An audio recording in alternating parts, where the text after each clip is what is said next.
Hi, guys. It's your girl, Jayla, here with another episode of Tech It Up with Cafe Cultura. And today, bringing you another amazing founder, Nolan Singroy from Addis Care. Hi, Nolan. How are you? I'm good. Hi, Jayla. How are you?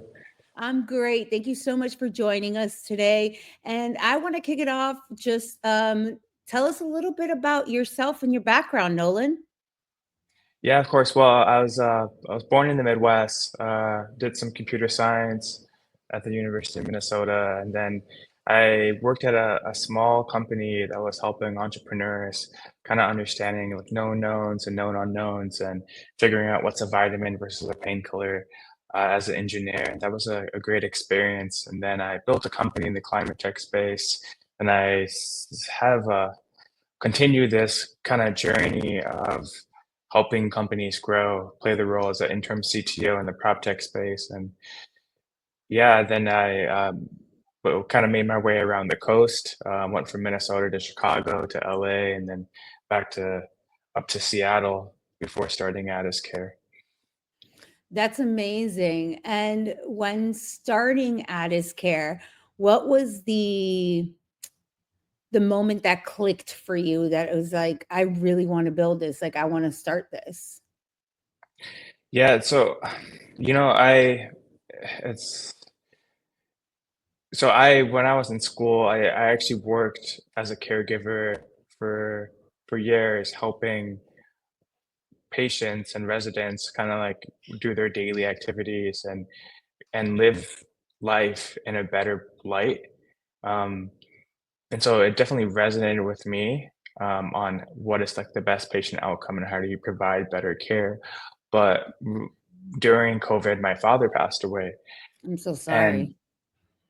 and it really hit home primarily because I have five sisters, and my mom, she was a CNA for years, and then she became a healthcare coordinator. And my brother uh, is an in-home nurse. And so when you have something like that happens in the family, you start to think, what went wrong?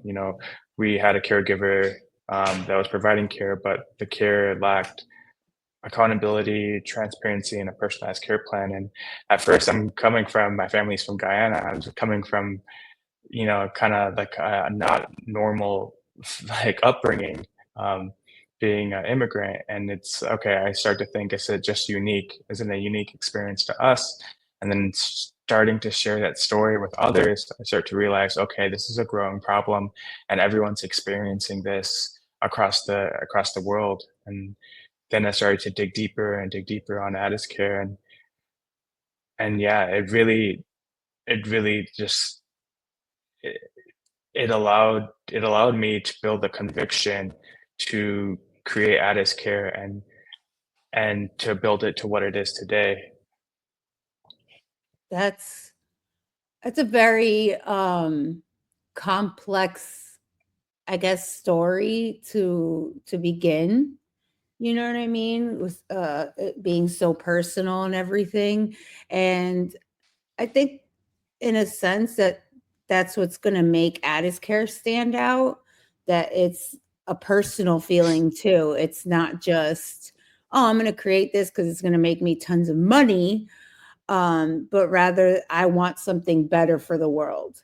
And I think that that's a beautiful thing because it's not something that in these times you see often anymore.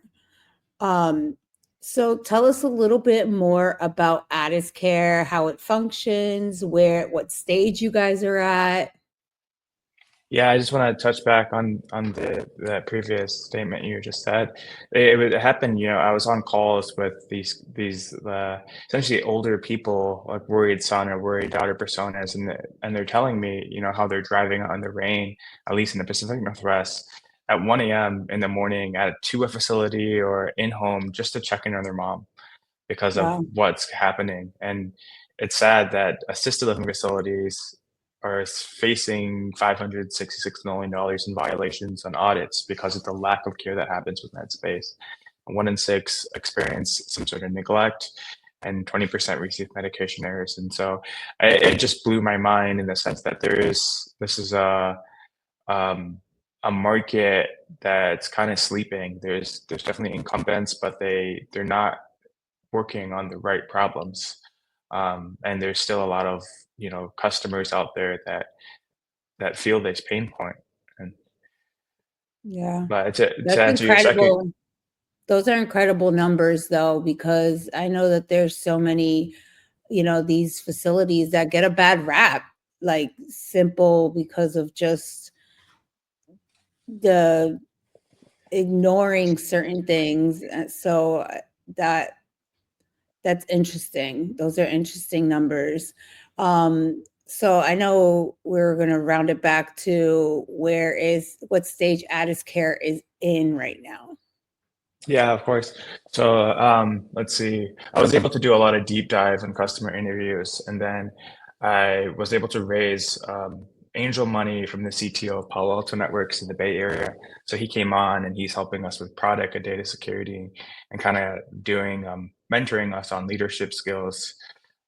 Customers invested, and we were able to use that capital to build product, launch product end of December, January with a customer, and since then grow to seven design partners. And so we're live, active in the Pacific Northwest, and we have one customer right now in Sunnyvale, California.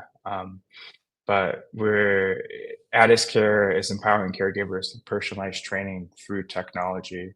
So what that means is that we really to build that personalized connection from a caregiver to a resident.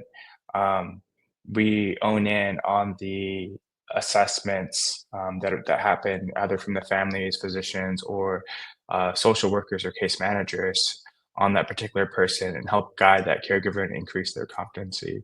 What we're finding with the assisted living facilities is that when you have a caregiver that actually understands someone, they go to work feeling like they have a new grandmother or like a new aunt, a new dad. And that definitely drives the quality of life for the resident. Yeah, that is super important because I mean, realistically, these are the people that are spending 90% of the time, if not 100% of the time with their patients or, under care. So, it's totally Definitely. understandable. With, Addis Care, I know you guys have a focus on the adult, caregiver kind of perspective. Is it going to expand at any point, or do you see a vision of expansion into other fields in medical? Yeah, so most of our customers are adult intellectual development disability, IDD. The federal government was pouring $80 billion into the space, but there's still lots of violations and fines in the smaller care facilities. So that's where we launched. And we're servicing those customers, and then we're expanding to assisted living facilities, which is that customer in Sunnyvale, California. Um, and as far as expanding into like telemedicine, the whole team is 10 people right now. There's four core members on Addis Care, and we're working with a couple of physicians to kind of think through what that may look like. And so there is definitely a vision where we get into that in-home space and think through a little bit of that telemedicine. What are some of the challenges that you are facing at the moment with Addis Care that, if somebody could change it, what would it be? Yeah, yeah, right now, so for us, for Addis Care, we're really focused on refining, let's see, refining our messaging to investors. I think that we're in the process of closing a round, and we've had really great conversations, um, talking to a lot of pre-seed investors on the West Coast. And so hopefully here in the next month or two, um, we would have the right amount of capital to actually bring the full team on, to actually execute on Addis Care. And so that has been the biggest challenge so far for Addis Care. Our customers are very supportive. have been with us since last December, getting on calls every week, giving us feedback. We've been iterating on the feedback that they've given us. A couple of them invested, and then also we've been working with them on specific product features to increase net revenue retention from that angle. But yeah, we have happy customers right now. That's always great to hear. I know that personally, being a founder is not the easiest job in the world, but it is like your baby. So, as a founder, what piece of advice do you give to other people who want to start a company, who have a vision, who maybe just doesn't know how to go about it? What's the biggest piece of advice you can give them?